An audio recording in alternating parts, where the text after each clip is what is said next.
നമസ്കാരം. എൻസ് ടൈംസ് ന്യൂസിലേക്ക് എല്ലാവർക്കും സ്വാഗതം. ഇന്ന് എൻസ് ടൈംസിൽ എന്നോടൊപ്പം ഉള്ളത് കഴിഞ്ഞ 15 കൊല്ലമായി കോട്ടയം കാരിത്താസ് ഹോസ്പിറ്റലിലെ സീനിയർ റേഡിയേഷൻ ഓങ്കോളജിസ്റ്റ് ആയിട്ട് വർക്ക് ചെയ്യുന്നത് ഡോക്ടർ ജെനി ജോസഫ് മാം ആണ്. Hi, welcome to the show ma'am. Ma'am, നമുക്കിപ്പം സ്ത്രീകളെ സംബന്ധിച്ചിടത്തോളം ഒരു ചെറിയ മുഴ കണ്ടാൽ അല്ലെങ്കിൽ ശരീരത്തിൽ ചെറിയൊരു മാറ്റങ്ങൾ കണ്ടു കഴിഞ്ഞാലും പെട്ടെന്ന് അയ്യോ അത് ക്യാൻസർ ആണോ എന്ന് പേടിക്കുന്ന ഒരു 100% 50% പെണ്ണുകൾ അങ്ങനെ ഉണ്ടായിരിക്കും. ഇപ്പം എന്നെയൊക്കെ സംബന്ധിച്ചിടത്തോളം ആണെങ്കിലും എന്തെങ്കിലും ചെറിയത് കണ്ടെന്ന് കഴിയുമ്പോൾ ക്യാൻസർ ആയിരിക്കും എന്നൊരു പേടി ഉണ്ടാവും. ഇപ്പൊ നമ്മൾ സംസാരിച്ച് തുടങ്ങുന്ന പോലും ക്യാൻസറിനെ പറ്റിയിട്ടാണ്. ഇപ്പം ഒരുപാട് ക്യാൻസറുകൾ ഉണ്ട്. അപ്പം അതിലൊരു മെയിൻ ആയിട്ടുള്ള കാരണം തോന്നുന്നു എനിക്ക് സെർവിക്കൽ ക്യാൻസർ എന്ന് പറയുന്നത്. ശരിക്കും ഈ സെർവിക്കൽ ക്യാൻസർ എന്ന് പറഞ്ഞാൽ എന്താണ് മാം? അത് യൂട്രസിന്റെ താഴോട്ടുള്ള ഭാഗമായ ഗർഭാശയ മുഖം എന്ന് പറയുന്ന ഏരിയയാണ് ഈ സെർവിക്സ്. സെർവിക്സിൽ ക്യാൻസർ ഡെവലപ്പ് ചെയ്യുമ്പോഴാണ് നമ്മൾ അതിനെ സെർവൈക്കൽ ക്യാൻസർ അല്ലെ ഗർഭാശയ മുഖ ക്യാൻസർ അല്ലെ ഗർഭാശയ ഗള, ഇങ്ങനെ മലയാളത്തിൽ അങ്ങനെ ടേംസ് ഉണ്ട്. അതാണ് സെർവൈക്കൽ ക്യാൻസർ. ശരിക്കും ഈ നമുക്ക് ശരീരത്തിൽ സെർവിക്കൽ ക്യാൻസർ ഉണ്ടോ എന്ന് അറിയാനായിട്ട് പറ്റുന്ന എന്തെങ്കിലും സിമ്പിൾ ആയിട്ടുള്ള ടെസ്റ്റുകളോ കാര്യങ്ങളോ എല്ലാം ഉണ്ടോ? അത് ഡെഫിനറ്റ്ലി പാപ് സ്മിയർ തന്നെയാണ്. സ്മിയർ ടെസ്റ്റ് എന്ന് നമ്മൾ ലഘുവായ ഭാഷയിൽ പറഞ്ഞ എല്ലാവരും ഫേമസ് ആയിട്ട് അറിയാവുന്നത് അത് ഈ സ്മിയർ ടെസ്റ്റ് എന്ന് പറഞ്ഞാണ്. യൂഷ്വലി ഒരു സ്ത്രീ സെക്ഷുവലി ആക്റ്റീവ് ആവുന്ന സമയം തൊട്ട്, അതായത് നമ്മൾ റെക്കമെൻഡ് ചെയ്യുന്നത് 21 വയസ്സ് തൊട്ടാണ്. 21 വയസ്സ് തൊട്ട് ഈ പാപ് സ്മിയർ ചെയ്ത് തുടങ്ങണമെന്നാണ് പറയുന്നത്. അതായത് 3 years, 3 വർഷം ഒരു തവണ പാപ് സ്മിയർ ചെയ്ത് നെഗറ്റീവ് ആണെങ്കിൽ അടുത്ത 3 വർഷത്തിലെ നെക്സ്റ്റ് പാപ് ടെസ്റ്റ് വരുന്നത്. അതുപോലെ തന്നെ ഇത് HPV ടെസ്റ്റിംഗ് എന്നും പറഞ്ഞ ഒരു ടെസ്റ്റ് ഉണ്ട്. ആ ടെസ്റ്റ് ആണ് നമ്മൾ ഈ പാപ് സ്മിയർ ടെസ്റ്റ് പോലെ നമ്മൾ ചെയ്യുമെങ്കിൽ 5 years കൂടുമ്പോൾ നമ്മൾ ചെയ്താൽ മതിയാവും. അങ്ങനെ നമുക്ക് നേരത്തെ ഇത് കണ്ടെത്താൻ പറ്റും. ഓക്കെ, ഇപ്പം മാം പറഞ്ഞല്ലോ HPV ടെസ്റ്റിന്, ശരിക്കും അതെന്താണ് മാം HPV? ഈ സെർവൈക്കൽ ക്യാൻസറിന്റെ മെയിൻ കോസ് എന്ന് പറയുന്നത് ഹ്യൂമൻ പാപ്പിലോമ വൈറസ് എന്നൊരു വൈറസ് ആണ്. ഈ വൈറസിന്റെ ഷോർട്ട് ഫോം ആണ് ഈ HPV.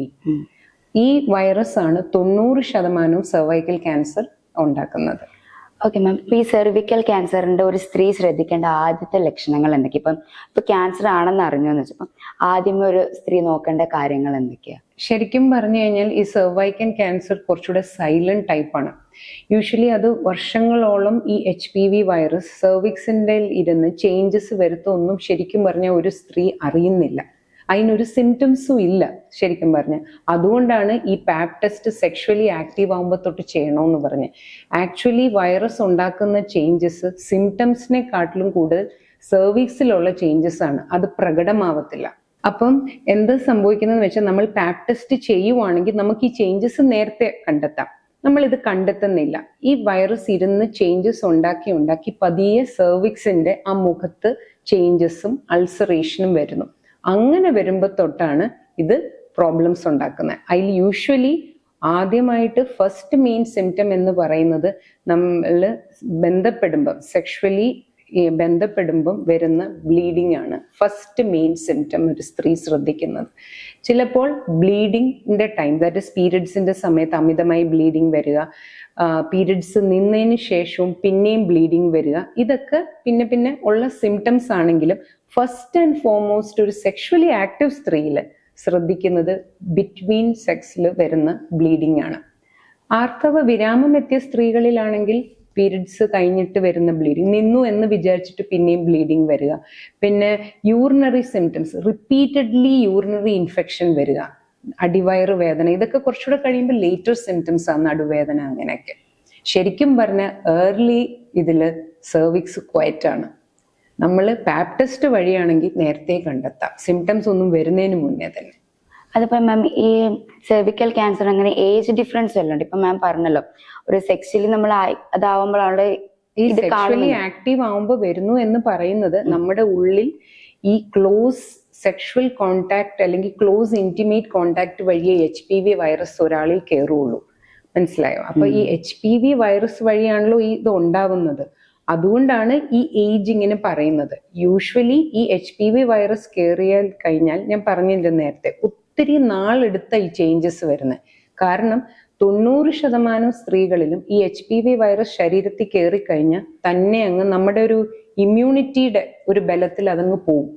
പക്ഷെ ഒരു 10% ആൾക്കാരിൽ ഈ വൈറസ് പോവാതെ നിൽക്കും. ഈ പോകാതെ നിൽക്കുമ്പോഴാണ് ഇതിരുന്ന് ഈ ചേഞ്ചസ് എല്ലാം ഉണ്ടാക്കുന്നത്. ഓക്കെ, അപ്പം സാധാരണയായിട്ട് ഒരു സ്ത്രീ ശ്രദ്ധിക്കേണ്ട കാര്യങ്ങൾ എന്തൊക്കെയാണ്? റെഗുലർലി പാപ്പ് ടെസ്റ്റ് ചെയ്യുക. പാപ്പ് ടെസ്റ്റിനെ പോലെ അത്രയും നല്ല ഇഫക്റ്റീവ് മീൻസ് തീർത്തും അതിനൊരു പൈസ പോലും അങ്ങനെ ഒരു ഭയങ്കര എക്സ്പെൻസീവ് ടെസ്റ്റേ അല്ല. 3 വർഷം കൂടുമ്പോഴല്ല വേണ്ട, HPV ടെസ്റ്റ് ചെയ്താൽ മതി. അതാകുമ്പോൾ 5 വർഷത്തിൽ ഒരിക്കൽ ചെയ്താൽ മതി. ഇത്ര സിമ്പിൾ ടൂളില്ല, നമുക്കിത് നേരത്തെ കണ്ടെത്താം, ഒരു സിംറ്റം ഒക്കെ എത്തുന്നതിന് മുന്നേ തന്നെ. നമുക്ക് ഇതിനെ പ്രതിരോധിക്കാൻ വേണ്ടി എന്തെങ്കിലും വാക്സിനോ അങ്ങനെ എന്തെങ്കിലും ഉണ്ടോ? ഡെഫിനറ്റ്ലി. ഇപ്പം HPV വാക്സിൻ ഒത്തിരി പോപ്പുലർ ആയിട്ടുണ്ട്. ആദ്യകാലങ്ങളെ തൊട്ട് ആക്ച്വലി ഉള്ളതാ, പക്ഷെ ഒത്തിരി അത് ജനത്തിലോട്ട് എത്തുന്നുള്ള. ഇപ്പൊ എല്ലാവർക്കും ഈ HPV വൈറസിനെ അറിയാം, അത് ഉണ്ടാക്കുന്ന ക്യാൻസറുകളെ അറിയാം. അതുകൊണ്ട് വാക്സിനും അതുപോലെ പോപ്പുലാരിറ്റി വന്നിട്ടുണ്ട്.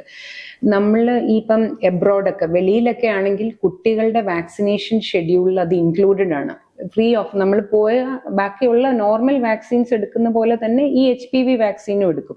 ഇവിടെ മാത്രം നമ്മളത് ഫ്രീ അല്ല, ഫ്രീ ഓഫ് കോസ്റ്റ് അല്ല, നമുക്ക് HPV വാക്സിനേഷൻ അവൈലബിൾ ആണ്. 9 വയസ്സ് തൊട്ടുള്ള കുട്ടികൾ തൊട്ട് കൊടുത്തു തുടങ്ങാം. ഓക്കെ മാം, ഈ HPV വാക്സിൻ ഗേൾസിന് മാത്രമാണോ അതോ യൂണിസെക്സ് ആയിട്ടുള്ള ഒരു? അല്ല, അത് equally for boys and girls ആണ്. എന്നാൽ മാത്രമേ നമുക്ക് ആ സ്പ്രെഡ് കൺട്രോൾ ചെയ്യാൻ പറ്റത്തുള്ളൂ. രണ്ടുപേരും എടുക്കണം. പക്ഷെ നമ്മുടെ നാട്ടിൽ അത് കൂടുതലും പ്രചരിപ്പിക്കുന്ന ഗേൾസ് സെർവൈക്കൽ ക്യാൻസർ സ്ത്രീകൾ. പക്ഷെ വൈറസ് സ്പ്രെഡ് ചെയ്യുന്നതും കൂടെ കണ്ടെയ്ൻ ചെയ്തെങ്കിൽ മാത്രമേ ഇഫക്റ്റീവായിട്ട് നമുക്കിത് പ്രിവെന്റ് ചെയ്യാൻ പറ്റത്തുള്ളൂ. അതുപോലെ നമുക്ക് ഈ ഒരു ടെസ്റ്റ് എത്ര വയസ്സ് വരെ എടുക്കാനായിട്ട് പറ്റുമായിരിക്കും, ഈ ഒരു HPV വാക്സിൻ എന്ന് പറയുന്നത്? അല്ല, ശരിക്കും നമ്മൾ ഈ HPV വാക്സിൻ എടുക്കേണ്ടത് ഈ HPV വൈറസ് നമ്മുടെ ശരീരത്തിനുള്ളിൽ കയറുന്നതിന് മുന്നെയാണ്. അപ്പൊ കയറുന്നത് എപ്പോഴാ? സെക്ഷുവലി ആക്റ്റീവ് ആകുമ്പോഴാന്ന് ഞാൻ പറഞ്ഞല്ലോ. അപ്പൊ അതിന് മുന്നേ, അതുകൊണ്ടാണ് ഈ ഏജ് 9 ഇയേഴ്സ് തൊട്ട് വെച്ചിരിക്കുന്നത്. 9 ഇയേഴ്സ് തൊട്ട് ടിൽ ഒരു ഇപ്പോഴത്തെ ഒരു നോർമൽ ശരാശരി ഒരു സെക്ഷുവലി ആക്റ്റീവ് ഏജ് എന്ന് പറഞ്ഞ ഒരു 25 വന്നു, 25 വയസ്സ് കഴിയുമ്പോൾ കിട്ടും. അങ്ങനെ ഒരു രീതിയിൽ വെച്ചാൽ അതുവരെ നമുക്ക് ഈ വാക്സിൻ എടുക്കാം.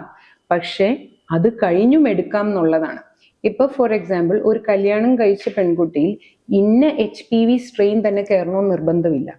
മനസ്സിലായോ? അതുകൊണ്ട് WHO അതിന്റെ ഏജ് ടിൽ അങ്ങ് 40 വരെയുള്ള ഏജ് റെക്കമെൻഡഡ് ആക്കി വെച്ചിട്ടുണ്ട്. ബട്ട് ഏറ്റവും ideal is before you get your virus inside. അപ്പം ബിഫോർ സെക്ഷൻ. അതുകൊണ്ടാണ് ഈ 9 വയസ്സ് തൊട്ട് കറക്റ്റ് ആയിട്ട് പറയുന്നത്. ഇപ്പം വൈറസ് നമുക്കിപ്പം കൊറോണ ഒക്കെ പോയി കഴിഞ്ഞതുകൊണ്ട് വാക്സിൻ ഒക്കെ കേൾക്കുമ്പോൾ എല്ലാവർക്കും ചെറിയ പേടിയൊക്കെ ഉണ്ടായിരിക്കും. അപ്പം ഇത് എത്രമാത്രം ഒരു സേഫ്റ്റി ആയിരിക്കും മാം? എല്ലാ വാക്സിൻസിനും എല്ലാ സൈഡ് എഫക്ട്സും നമ്മൾ പറയാറുണ്ടല്ലോ, അതുപോലെ തന്നെയാണ്. പക്ഷെ ഇറ്റ്സ് എ സേഫ് വാക്സിൻ. അല്ലെങ്കിൽ വെളിയിലൊക്കെ ഇത് നാഷണൽ ഇമ്മ്യൂണൈസേഷൻ ഷെഡ്യൂളിൽ അവരുടെ ഇൻക്ലൂഡഡ് ആവുമോ? കൊടുക്കത്തില്ലല്ലോ. പക്ഷെ ഇസ് വേൾഡ് വൈഡ് അംഗീകരിച്ച വാക്സിനാണ്. ഏതൊരു വാക്സിനെ പോലും, ചിലപ്പോൾ വാക്സിൻ കുത്തി ചിലർ പറയും പനിക്കും, അങ്ങനെയൊക്കെ വരണമെന്ന് പോലും നിർബന്ധമൊന്നുമില്ല. പക്ഷെ ഏതൊരു വാക്സിനെ പോലും സേഫ് ആണ്. മാം, ഇപ്പം ഈ HPV വാക്സിൻ എത്ര ഇടവേളകളിലായിരിക്കും നമ്മൾ എടുക്കേണ്ടത്? ഞാൻ പറഞ്ഞല്ലോ, 9 വയസ്സ് തൊട്ട് കുട്ടികൾക്ക് കൊടുത്തു തുടങ്ങും. പക്ഷെ യൂഷ്വലി WHO ശരിക്കുമുള്ള ഷെഡ്യൂൾ അനുസരിച്ച് 14 വയസ്സിൽ താഴെയുള്ള കുട്ടികൾക്ക് 2 ഷെഡ്യൂൾസേ ഉള്ളൂ, 6 മാസം ഇടവിട്ട്. പക്ഷെ 14 വയസ്സ്, അതായത് 15 വയസ്സ് തൊട്ട് 3 ഡോസസ് എടുക്കണം എന്നാണ്. 0 ഫസ്റ്റ് മന്ത്, പിന്നെ 6 മാസം കഴിഞ്ഞ്. പക്ഷെ ഈ വാക്സിൻ ആക്ച്വലി കോസ്റ്റ് ഇഫക്റ്റീവ് അല്ല, നല്ല കോസ്റ്റ് ഉള്ളതാണ്. നമ്മുടെ നാട്ടിൽ ഇത്രയും ഒരു ഡോസസ് പറയുമ്പോൾ ആളുകൾക്ക് എടുക്കാൻ മടിയാണ്. അതുകൊണ്ട് WHO ഇപ്പോഴത്തെ സ്റ്റഡീസ് എല്ലാം തന്നെ, ലിറ്ററേച്ചർ ഫുൾ സ്റ്റഡീസിലെല്ലാം തന്നെ ഇപ്പൊ വരുന്നുണ്ട്, ചിലപ്പോൾ സിംഗിൾ ഡോസ് പോലും 98% ഇഫക്റ്റീവ്നെസ് കൊടുക്കുമെന്ന്. അപ്പം ചിലപ്പോൾ നമുക്ക് എല്ലാവർക്കും ഒരു നല്ല, even A single dose of vaccine നമുക്കൊരു നല്ല ഫ്യൂച്ചർ തരുമെന്ന്. ഓക്കെ മാം, നമുക്കൊരു ഈ ഒരു സെർവിക്കൽ ക്യാൻസറിനെ നമുക്ക് ലോകത്തുനിന്ന് അപ്പാടെ തുടച്ചു മാറ്റാൻ പറ്റുന്ന ഒരു ലൈഫിലേക്ക് എത്താൻ പറ്റുമോ ഈ ഒരു? അതാണ് WHO എയിമും. ആക്ച്വലി WHO എയിം ചെയ്തിരിക്കുന്ന സെർവൈക്കൽ ക്യാൻസറിനെ തുടച്ചു മാറ്റണമെന്ന് തന്നെയാണ്. അതായത് അതിന് 3 ഘട്ടങ്ങളിൽ കൂടെ നടക്കണം. ഒന്ന്, നമ്മൾ അവെയർ ആയിരിക്കണം. അവെയർ ടു വെറ്റ് നമുക്ക് ഇങ്ങനെ ഒരു സിംറ്റം കണ്ടാൽ ട്രീറ്റ് ചെയ്യണം. നമ്മൾ ഏർലി ട്രീറ്റ്മെന്റ് എടുത്താലല്ലേ ഡെത്ത്സ് പ്രിവെന്റ് ചെയ്യും. ക്യാൻസറിനെ പറ്റിയുള്ള സ്ക്രീനിങ് അവബോധം മാത്രം പോരാ, കണ്ടെത്തിയാൽ അത് ട്രീറ്റ് ചെയ്യണം മടിക്കാതെ, പേടി വരരുത്. ചിലവർ അറിഞ്ഞാലും മിണ്ടാതിരിക്കുക. അപ്പൊ സിംറ്റം കണ്ട ഉടനെ അതിനെ ട്രീറ്റ് ചെയ്യുക. അതാണ് ബി അവെയർ, ട്രീറ്റ്. രണ്ടാമത്തത് വാക്സിൻ എടുക്കുക. നമ്മുടെ യങ്ങർ ജനറേഷൻ തൊട്ടുള്ള ജനറേഷൻസിനെ ഫുൾ നമ്മൾ പ്രൊട്ടക്ട് ചെയ്യുക. പിന്നെ പ്രിവെന്റീവ്. അതിനെങ്ങനെ, പ്രിവെന്റീവ് അല്ല, ശരിക്കും പറഞ്ഞാൽ സ്ക്രീനിങ്. കറക്റ്റ് ആയിട്ട് പാപ്പ് സ്മിയർ HPV ടെസ്റ്റുകൾ ചെയ്തു പോവുക. അപ്പൊ ഈ 3 രീതി വഴി screening, preventive, awareness and treat early, ഈ 3 വഴി നോക്കിയാൽ WHO സ്വപ്നം സാക്ഷാത്കരിക്കും. സെർവിക്കൽ ക്യാൻസർ എന്താണെന്നും അതെങ്ങനെയാണ് ഒരു മനുഷ്യ ശരീരത്തിലേക്ക് എത്തുന്നതെന്നൊക്കെ ഭയങ്കര ബ്യൂട്ടിഫുൾ ആയിട്ട് മാം നമ്മളോട് ഷെയർ ചെയ്തിട്ടുണ്ട്. അപ്പം എന്തായാലും ഇത് നിങ്ങൾക്ക് ഭയങ്കര യൂസ്ഫുൾ ആകുമെന്ന് വിചാരിക്കുന്നു. ഇത്രയും ടൈം നമുക്ക് വേണ്ടി സ്പെൻഡ് ചെയ്തതിന് thank you so much ma'am. Thank you for having me.